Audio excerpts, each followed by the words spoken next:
आपल्या घरातल्या विजेच्या बल्बला आपण कधी दगड मारतो का? नाही. आणि रस्त्यावरची एक तरी ट्यूब आपण नीट ठेवतो का? का हो? घरातला बल्ब माझा असतो, रस्त्यावरची ट्यूब माझी नसते. ज्या दिवशी रस्त्यावरची ट्यूब माझी होईल ना, त्या दिवशी हा देश महासत्ता होईल. जिने पोराचं लग्न काढलंय, पत्रिका द्यायला महाराजांकडे आला. रायबाच्या लग्नाला यायचं बरं का. मात्र राजांची नजर आहे कोंढाण्यावर, आणि कोंढाण्याकडे पाहता पाहता राजे तानाजीला म्हणाले, तान्हा, कोंढाणा घ्यायचं म्हणे रे. तसे सरते शेवटले तानाजी, हातातल्या पत्रिका फेकल्या. राजा आधी लगून कोंढाण्याचं मग रायबाचं, आणि पोराचं लग्न टाकून तानाजी कोंढाण्याचं लग्न करायला गेले. गेले गेले गेले असे गेले की रायबाचं लग्न करायला परत आलेच नाहीत. मातीचे गडकोट महाराजांनी उभारले, हे त्यांचं कर्तृत्व आहेच. पण त्याच गडकोटांसारखी बुलंद आणि बलाढ्य माणसं त्यांनी घडवली, हे त्यांचं सगळ्यात मोठं वैशिष्ट्य आहे. कुणी घ्या, तानाजी, बाजी, यशाची, कोंडाची, कर्तोची, प्रत्येकाचं आयुष्य सांगतं कसं जगावं आणि कसं मरावं. नॅशनल कॅरेक्टर्स तयार केली महाराजांनी, राष्ट्रीय चारित्र्य घडवलंय.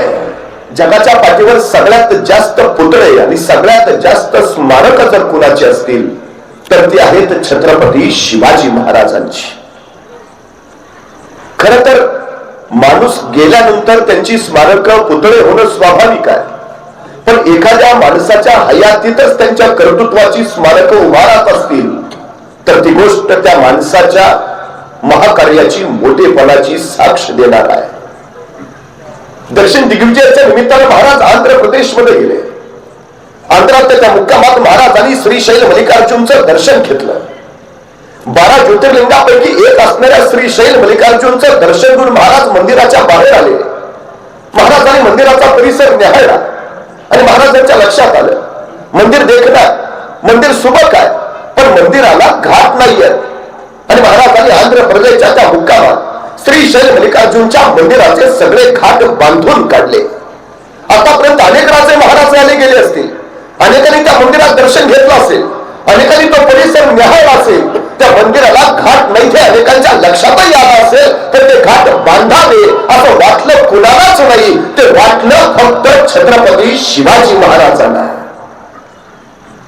आताच्या काळात आमच्यातला कुणी असता तर म्हणाला असता, तो भाग कुठे माझ्या मतदारसंघात येतो. पण ही संकुचितता महाराजांकडे होती. आंध्र प्रदेशमध्ये जाऊन तिथल्या मंदिराचे घाट महाराजांनी बांधलेच. एके दिवशी मंदिरातलं दर्शन करून महाराज बाहेर आले आणि शिखराचं दर्शन घेण्यासाठी त्यांनी शिखराकडे पाहिलं आणि महाराजांच्या लक्षात आलं, मंदिराच्या प्रत्येक कोपऱ्यावर एक गोपूर आहे, पण चौथं गोपूर बांधायचं राहिलंय, ते अपुर आहे. आणि महाराजांना वाटलं हे गोपूर बांधायला हवं, हे अपूर्ण गोपूर पूर्ण करायला हवं. महाराजांनी तत्काळ आंध्र प्रदेशचे काही मजूर बोलावले, त्यांना सांगितलं हे चौथं गोपूर बांधून पूर्ण करा, किती खर्च येईल. मजुरांनी रक्कम सांगितली, महाराजांनी तत्काळ पैसे दिले आणि महाराज पुढच्या मोहिमेला निघाले. महाराजांनी दिलेल्या रकमेच्या बळावर आंध्र प्रदेश मधल्या त्या मजुरांनी श्रीशैल मल्लिकार्जुनच्या मंदिराचं ते चौथं गोपूर बांधून पूर्ण केलं. आणि गोपूर बांधून झाल्यावर सगळे मजूर एकत्र बसले, त्यांची चर्चा चालू झाली. ऐसा राजा होणे नाही, कित्येक आले गेले, कित्येकांनी दर्शन घेतले, कित्येकांनी शिखर पाहिले, कित्येकांच्या ध्यानी आले, चौथे गोपूर बांधावयाचे राहिले, पण बांधावे असे वाटले कोणालाही नाही. ते वाटले फक्त छत्रपती शिवाजी महाराजांना. आणि या राजांची कीर्ती लोकांपर्यंत पोहोचली पाहिजे, ते राजाही सतत आपल्या समोर असले पाहिजे, त्यांच्याकडून आपल्याला प्रेरणा मिळाली पाहिजे, राजांचं अस्तित्व इथं राहिलं पाहिजे. काय करता येईल?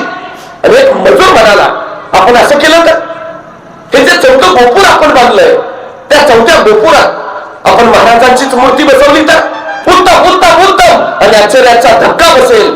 आंध्र प्रदेश मधल्या मजुरांनी वर्गणी काढली आणि श्रीशैल मल्लिकार्जुनच्या मंदिराच्या त्या चौथ्या गोपुरात छत्रपती शिवाजी महाराजांची मूर्ती बसवली. महाराजांच्या हयातीत महाराजांचं उभारलं गेलेलं हे जिवंत स्मारक आहे आंध्र प्रदेश मध्ये. महाराजांनी श्रीशैल मल्लिकार्जुनला एक ध्यान मंदिर सुद्धा बांधलं होतं. काळाच्या ओघात त्याची पडझड झाली. आता त्याच ठिकाणी महाराजांचंच स्फूर्ती मंदिर उभारलं गेलं आहे. महाराज दक्षिण दिग्विजय करून परत निघाले. येता येता कर्नाटकात आले. बेलवाडी नावाचं एक ठाणं आहे, सावित्रीबाई देसाई नावाच्या ठाणेदारीन तिथं राज्य करत होत्या. नवरा मरण पावला, नवऱ्याच्या पाश्चात ठाण्याचा कारभार त्याच पाहत होत्या. आमचा सखोजी गायकवाड नावाचा सरदार, त्याला असं वाटलं की सगळं जिंकत निघालोच आहे, तर हे बेलवाडीचं ठाणेही जिंकावं. कुणी सावित्रीबाई म्हणून नाही, सहज पराभव करता येईल. याने मोजकं सैन्य घेतलं आणि त्या बेलवाडीचा ठाण्यावर हल्ला चढवला. पण बाई होत्या चिवट आणि जिद्दीच्या, त्यांनी सखोजीचा सपशेल पराभव केला. सावित्रीबाईने आपला पराभव केला. हे जर महाराजांना कळलं तर सखोजीने आणखी प्रचंड सैन्य घेतलं आणि पुन्हा एकदा बेलवाडीच्या ठाण्यावर हल्ला चढवला. यावेळी मात्र सावित्रीबाई देसाईंचा पराभव झाला. विजयाच्या उन्मादात सखोजींनी सावित्रीबाईंना कैद केलं. महाराजांच्या सामने चला. कैद झालेल्या सावित्रीबाई निघाल्या, पण अचानक थबकल्या, गर्दिशी मागं वळाल्या. स्वतःच तानं बाळ त्यांनी आपल्या सोबत घेतलं आणि म्हणाल्या, आता चला. तानं बाळ घेतलेल्या, कैदी असलेल्या सावित्रीबाई देसाई महाराजांच्या पुण्यात उभा राहिल्या. त्यांना असं वाटलं की आपण कैदी आहोत, आपण पराभूत आहोत. हा राजा आता आपल्याला शिक्षा सुनावणार, हा राजा आता सजा फरमावणार. पण महाराजांनी काही सजा सुनावण्या अगोदरच सावित्रीबाई सरकन पुढे झाल्या आणि स्वतःच्या हातातलं तानं बाळ त्यांनी महाराजांच्या मांडीवर ठेवलं आणि सावित्रीबाई महाराजांना म्हणाल्या, मी तुमची दोषी आहे, मी तुमची कैदी आहे. काही शिक्षा द्यायची असेल तर ती मला द्या, पण या साऱ्या प्रसंगात माझ्या या तान्या बाळाचा काही दोष नाही, त्याला दोषीश नको. आपल्या मांडीवरच्या त्या तान्या बाळाकडे बघत महाराजांनी स्मित केलं. चिटणीसाला इशारा झाली. चिटणीस दुधाची वाटी घेऊन आला आणि आपल्या मांडीवर असलेल्या त्या तान्या बाळाला महाराजांनी चमच्याने दूध पाजलं. दूध पाजून झाल्यावर महाराज त्या तान्या बाळाकडे बघत सावित्रीबाईंना म्हणाले, हा आमच्या मांडीवर जो आहे ना, तो आमचा भाचा आहे, हा आमचा भाचा आहे. म्हणजे तुम्ही आमच्या बहीण झाला. मग कुठला भाऊ बहिणीचा राज्य बळकावतो, कुठला भाऊ बहिणीला सजा देतो, कुठला भाऊ बहिणीला शिक्षा फरमावतो. सखोजी यांचं राज्य यांना परत द्याच, पण आमच्या बहीण म्हणून आमच्याकडून चोरी बांगडीसाठी यांना नवराज्य जोडून द्या. आणि हा आमचा भाचा, त्याच्या दूध भातासाठी वतनाची व्यवस्था करा. त्या सावित्रीबाईंना काही कळेल, कैसा राजा, कैसा राजा, ऐसा राजा होणे नाही. अरे माझं राज्य ताब्यात घेणं राहिलं बाजूला, मला शिक्षा करणं राहिलं बाजूला. हा राजा माझं राज्य तर मला परत देतोच, पण मला आपली बहीण म्हणून चोरी बांगडीसाठी नवराज्य जोडून देतो. माझ्या मुलाला आपला भाचा म्हणतो, त्याच्या दूधभाताच्या वतनाची व्यवस्था करतो. धन्य धन्य, ऐसा राजा होणे नाही. या राजांची ही कीर्ती चिरंतन राहिली पाहिजे. राजांचं हे मोठे पण लोकांना कळालं पाहिजे. आणि म्हणूनच या सावित्रीबाई देसाईंनी या प्रसंगाची 3 दगडी शिल्प तयार करून घेतली. म्हणजे महाराज बसलेत, त्यांच्या मांडीवर ते तानं बाळ आहे, महाराज त्याला चमच्याने दूध पाजतायत आणि शेजारी सावित्रीबाई देसाई उभा आहे. अशी ती दगडी शिल्प. कधी कर्नाटकात गेलात तर धारवाड नावाचा जिल्हा आहे, त्या धारवाड जिल्ह्यात यादवाड नावाचं गाव आहे. त्या यादवाड गावात एक मारुतीचं मंदिर आहे आणि त्या मारुतीच्या मंदिरात सावित्रीबाई देसाईंनी कोरलेलं छत्रपती शिवाजी महाराजांचं हे दगडी शिल्प आहे. महाराजांच्या हयातीत महाराजांचं उभारलं गेलेलं हे जिवंत स्मारक आहे कर्नाटक मध्ये. का चिरंतन महाराज लक्षात राहतात आमच्या. महाराजांनी आपल्या शिलेदारांना सक्त आदेश दिलाय, रयतेच्या भाजीच्या देठालाही हात लावायचा नाही. तर ही कुठली रयत, कुठल्या रयतेच्या भाजीच्या देठाला हात लावायचा नाही? स्वराज्यातल्या तर लावायचा नाहीच, पण स्वारीच्या निमित्तानं शत्रूच्या राज्यात जाल, शत्रूच्या राज्यातल्या रयतेच्या भाजीच्या देठालाही हात लावायचा नाही. हा राजा फक्त स्वतःच्या रयतेची नाही, शत्रूच्या रयतेची सुद्धा काळजी घेतोय. महाराजांनी स्पष्ट सांगितलं, मंदिर, मस्जिद, चर्च धक्का लावायचा नाही. सैनिकांना स्पष्ट आदेश आहेत, परस्त्री माते समान, स्त्रीला हात लावायचा नाही. इतरांचं राजकारण हे अर्थकारणावर अवलंबून असतं, पण छत्रपती शिवाजी महाराजांचं राजकारण हे नैतिकतेच्या जीवन मूल्यावर अवलंबून होतं. हे सगळ्यात मोठं वैशिष्ट्य आहे. जगाच्या पाठीवर अनेक राजे झाले, महाराजे झाले, सम्राट झाले, बादशाह आले गेले, निघून गेले, पण छत्रपती शिवाजी महाराज हे नाव मात्र काळात जिवंत राहिले. का? काही माणसं पराक्रमी असतात पण चारित्र्य संपन्न असतातच असं नाही. काही माणसं चारित्र्य संपन्न असतात पण पराक्रमी असतातच असं नाही. पण जो महापुरुष पराक्रमी तर आहेच पण पराकोटीचा चारित्र्य संपन्न आहे असा महापुरुष म्हणून छत्रपती शिवाजी महाराजांशिवाय दुसरं नाव नाही. हे सगळ्यात मोठं वैशिष्ट्य आहे. सगळ्या इथं पुण्याच्या लाल महालात शिवाजी महाराजांनी शाहिस्ता खानावर जगातला पहिला सर्जिकल स्ट्राईक केला. शाहिस्ता खानाची बोटं छाटली. अवघ्या 100 मावळ्यांनी केलेला हा सर्जिकल स्ट्राईक होता. मृत्यूच्या जबड्यात घातलेला हा हात होता. काही वेळानंतर वाऱ्यासारखे आलेले महाराज तीरासारखे निघूनही गेले. लाल महालातला गोंधळ थांबला आणि तोपर्यंत शाहिस्ता खानाची बहीण धावत धावत शाहिस्ता खानाजवळ आली. भाईजान, भाईजान, मेरी बेटी गायब है, मेरी बेटी गायब है भाईजान. त्यावेळी शाहिस्ता खान तिला म्हणाला, जर शिवाजी राजांच्या माणसाने तुझी पोरगी पळवली असेल तर बेफिक्र राहा. तो शिवाजी राजा पोटच्या लेकी सारखीच तिची काळजी घेईल. कोण म्हणतंय हे? कट्टर वैरी शाहिस्ता खान आपल्या बहिणीला सांगतो, एक तर महाराजांची माणसं तुझी पोरगी पळवणारच नाहीत. महाराजांनी आपल्या सैनिकांवर हा संस्कारच केलेला नाही. पण जर असं घडलं असेल तर काळजी करू नकोस. पोटच्या लेकी सारखीच महाराज तिची काळजी घेतील. कट्टर वैऱ्याला सुद्धा महाराजांच्या चारित्र्यावर कोण विश्वास आहे? अर्थात ती मुलगी महाराजांच्या सैन्यानं पळवली नव्हतीच. ती भीतीपोटी तिथंच लाल महालात एका पिंपात लपून बसली होती. ती सापडली नंतर. पण शाहिस्ता खानानं स्वतःच्या रोजनिशीमध्ये ज्याला आम्ही शाहिस्ता खान बुर्जी म्हणतो त्यात केलेला हा उल्लेख आहे. शत्रूला सुद्धा महाराज कसे वाटतात हा सांगणारा उल्लेख. महाराजांनी स्वराज्य उभा केलं. महाराजांनी उभा केलेलं राज्य आहे. त्याला महाराजांना शिवराज्य हे नाव देता आलं असतं. दिलं असतं तरी आम्हाला अभिमानच वाटला असता. पण महाराजांनी या राज्याचं नाव ठेवलं स्वराज्य. स्व म्हणजे माझ. या मातीत उगवलेल्या कुणीही या राज्याच्या नावाचा उच्चार करावा. स्वराज्य, माझं राज्य. आणि मग माझा आहे ना, मलाच लढलं पाहिजे, मला झगडलं पाहिजे, मला झुंजलं पाहिजे ही उर्मीतल्या प्रत्येकात रुजली, भरली, फुलली. आणि मग इथली माणसं मातीसाठी लढायला, मरायला, झुंजायला तयार झाली. स्वराज्याची सुरुवात माणसं तयार करण्यापासून. इथं काही तयार नाही. महाराजांनी राज्य उभा केलं ते कवायती फौजांवर नाही, उपलब्ध साधन सामग्रीवर नाही, अफाट संपत्तीच्या बळावर नाही. शून्यातनं विश्व उभा केलं. कोण होतं सोबत महाराजांच्या? 18 पगार जातीची 12 उलटे दराची चड्डी लंगोटीतली पोरं. या पोरांच्या बळावर महाराजांनी हे राज्य उभा केलं. रानात राबणारे हातातले नांगर म्हणून तलवार घेऊन उभा राहिले तेव्हा स्वराज्य साकार झालं. हे शेतकऱ्यांनी निर्माण केलेलं राज्य आहे. प्रेरित झाले महाराज, असंख्याला प्रेरणा दिली आणि त्यातून मातीसाठी समर्पित होणारी मांद्याळी तयार झाली. हे महाराजांचं वैशिष्ट्य. दगडा मातीचे गडकोट महाराजांनी उभारले हे त्यांचं कर्तृत्व आहेच.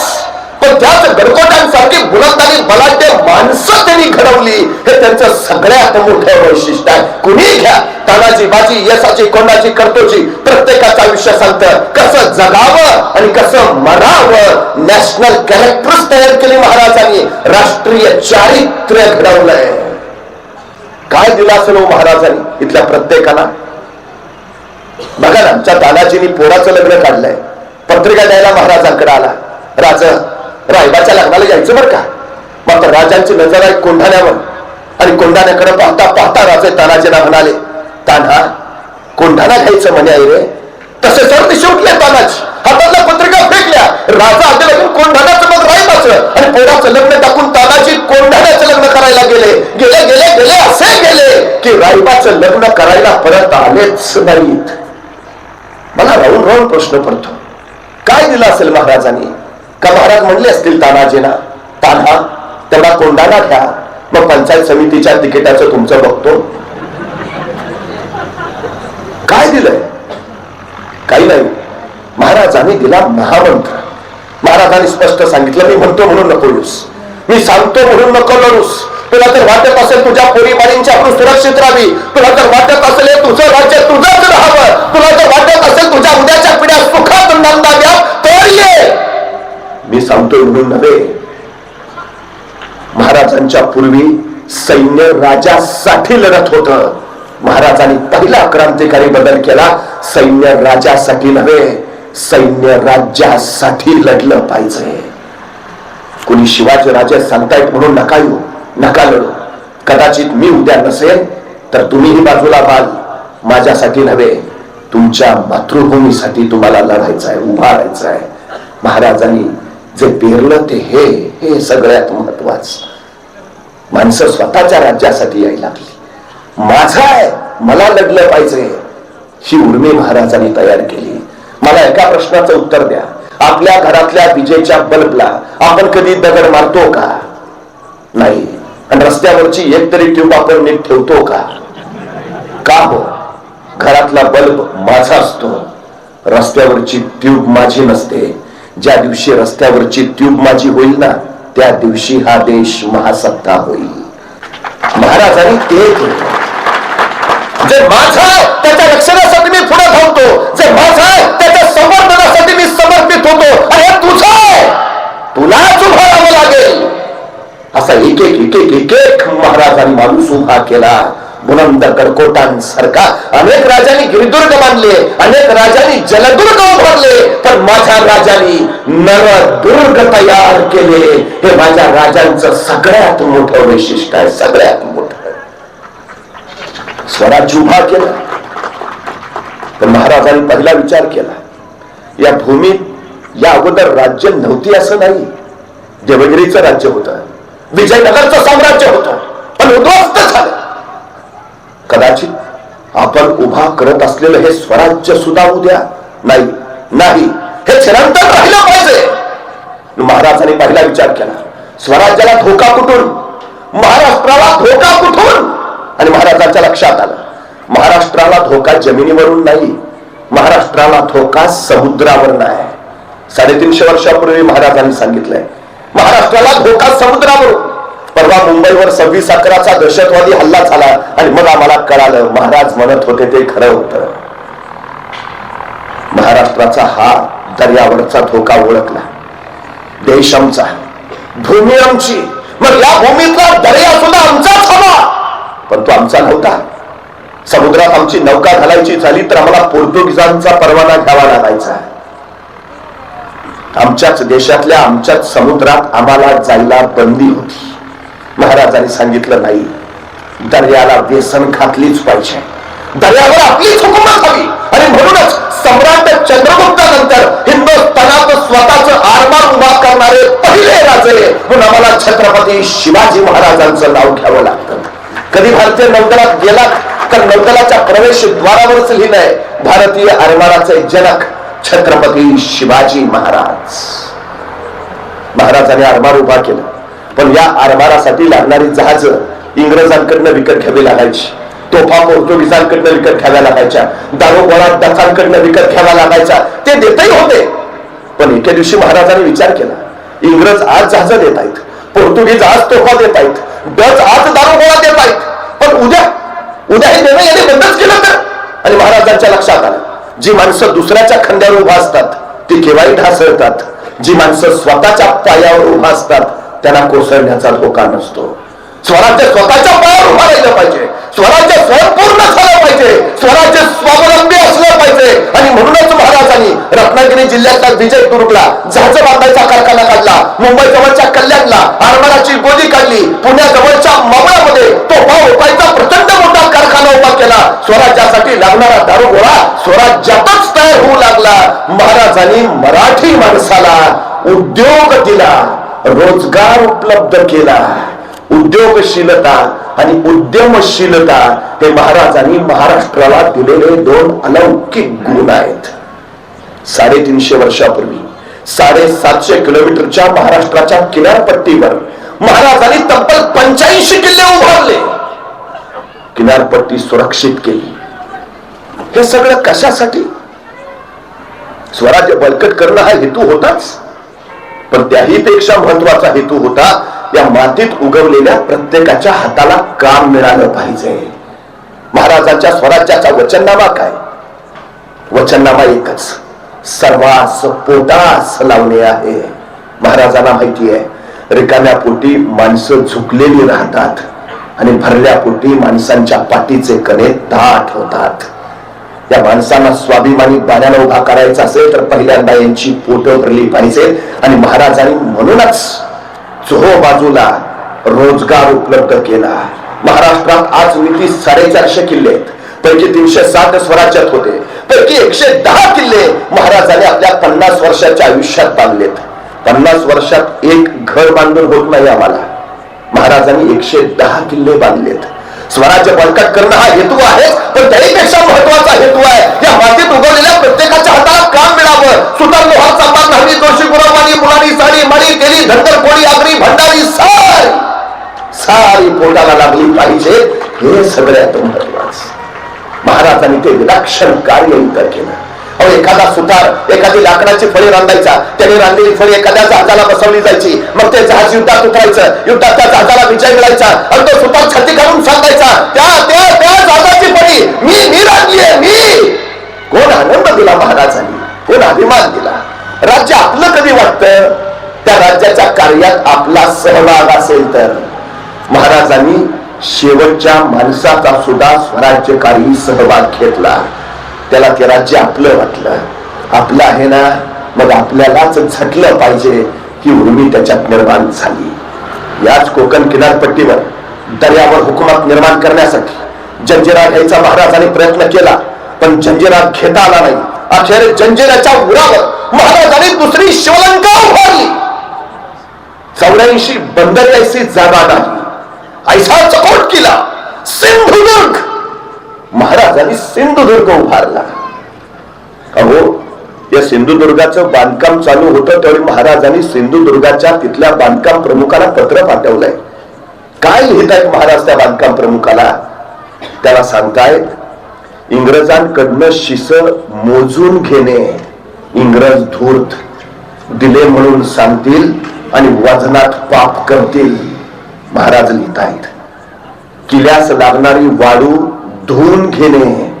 वाळूस माती चिकटलेली असेल तर समुद्राच्या लाटांनी परत माती विरघळेल आणि बांधकाम पोकळ होईल. काळजी घेणे. महाराज सांगतायत वाळू धुवून घ्या. इतके बारकावे आहेत महाराजांचे. इतका अभ्यास, इतकं निरीक्षण आहे. आणि हे बांधकाम बघायला महाराज सिंधुदुर्गावर आले. बांधकाम पाहता पाहता अचानक महाराजांचा डावा पाय तिथल्या ओल्या बांधकामाच्या चुन्याच्या गिलाव्यावर पडला आणि महाराजांच्या पायाचा ठसा त्या गिलाव्यावर उमटला. कामगार काही पुढे झाले. असू द्या महाराज, आम्हास वाटत होता एवढा अलौकिक कार्य आपण करत आहात. समुद्राला व्यसन घालत आहात. दुसरी शिवलंका उभारत आहात. आपलं अस्तित्व या किल्ल्यावर सतत असायला हवं. या ठशाच्या रूपाने ते राहील. महाराज, एक विनंती आहे, त्याने आणखी चुन्याचा ओला गिलावा पुढे केला. आपल्या हाताचा ठसा यावर द्यावा. महाराजांनी आपल्या हाताचा ठसा त्यावर उमटवला. पुढच्या काळात महाराणी जिजाबाईंनी याच महाराजांच्या ठशांना कोणाऱ्यात बसवलं. त्याला सुरक्षित आणि संवर्धित केलं. महाराजांच्या हयातीत महाराजांचं उभारलं गेलेलं हे सिंधुदुर्गावरचं जिवंत स्मारक आहे. महाराजांच्या हाताचे आणि पायाचे ठसे. महाराज एवढ्यावरच थांबले नाहीत. वीज डच कधीही पाठ फिरवतील. आरमारासाठी लागणारी जहाज तोफा न देतील. पण स्वराज्याच्या बनावटीची जहाज आता दर्यात तरंगू लागली. रत्नागिरीच्या विजयदुर्ग किल्ल्यात जहाज बांधणीचं काम जोरात चालू झालं. स्वराज्याच्या बनावटीची जहाज दर्यात उतरली. त्याच्यात तोफा चढवल्या, पण तोफा अवजड. त्या अवजड तोफ्यांच्या ओझ्यानं जहाज डसमळायचं. सबब नेम चुकायचा. तोफेचा गोळा पुढे सुटला, दाब मागा पडला की जहाज पाण्यात बुडायचं. महाराजांनी विचार केला काहीतरी केलं पाहिजे, काहीतरी केलं पाहिजे. आणि एके दिवशी महाराज विचार करून कल्याणच्या कारखान्यात पोहोचले. तिथल्या कामगारांना गोळा केलं. मी सांगतो तसं जहाज तयार करा. मी सांगतो तसं. आणि महाराजांनी सांगितलं असं आणि तसं कामगारांनी जहाज तयार केलं. तत्कालीन काळात पाण्यात अत्यंत जलद गतीनं पाडणार. किती ओझा ठेवलं तरी निरस मिळणार. तोफेचा गोळा पुढे सुटला, दाब मागा पडला तरी पाण्यात न बुडणार असं विलक्षण जहाज महाराजांनी निर्माण केलं. महाराजांनी निर्माण केलेली जहाज दर्यात तरंगू लागली. इंग्रजी आरमाराबरोबर पहिली लढाई झाली आणि इंग्रजांचा सपशेल पराभव झाला. मुंबईच्या गव्हर्नरनं सुरतेच्या इंग्रज गव्हर्नरला पत्र लिहिलं, जोपर्यंत शिवाजी राजांसारखी जहाज आपल्या आरमारात येत नाहीत तोपर्यंत मराठ्यांच्या आरमाराचा पराभव करणं कठीण. सुरतेच्या इंग्रजांनी शोधल्या अशी कसली महाराजांकडे जहाज आहेत, आणि लक्षात आलं ही महाराजांनी स्वतः तयार केलेली जहाज आहे. ज्या इंग्रजांकडनं महाराजांना जहाज विकत घ्यावी लागायची, त्या इंग्रजांनी महाराजांना पत्र पाठवलं, तुम्ही तयार केलेलं जहाज आम्हाला विकत देता का? महाराजांनी त्या जहाजाचं नाव ठेवलं संगमिरी जहाज. ही महाराजांची निर्मिती आहे 350 वर्षापूर्वी. ते हल्ली आमच्यात गोंधळ झालाय. मराठी माणसाला उद्योग जमत नाही, मराठी माणूस व्यापारात माग. 350 वर्षापूर्वी तुमचे आमचे बापजादे युरोप, इराण, तुर्कस्तानला मसाल्याच्या पदार्थाचे व्यापार करला जायचे. किनारपट्टीवर महाराजांनी नुसते 85 किल्लेच नाही बांधली, 2 जागतिक कीर्तीची बंदरं होती. पूर्वेला येमेन पर्यंत आणि पश्चिमेला इंडोनेशिया पर्यंत मराठ्यांची जहाज व्यापार करायला जात होती. केवढा अफाट कार्य उभारलंय महाराजांनी, केवढा अफाट कार्य. करे नावाचा एक फ्रेंच प्रवासी रोह्याच्या कार्यालयात उतरला. आता हुकूमत दर्यावर महाराजांची होती, त्यामुळे त्याला राजापूरच्या बंदरात जायचं होतं, आणि राजापूरच्या बंदरापर्यंत जर प्रवास करायचा असेल तर छत्रपती शिवाजी महाराजांच्या कार्यालयातून परवाना घेतल्याशिवाय त्याला पुढे जाता येणार नव्हतं. म्हणून हा अबेकरे महाराजांच्या रोह्याच्या कार्यालयात पोहोचला. मला राजापूरच्या बंदराला जायचा परवाना हवाय.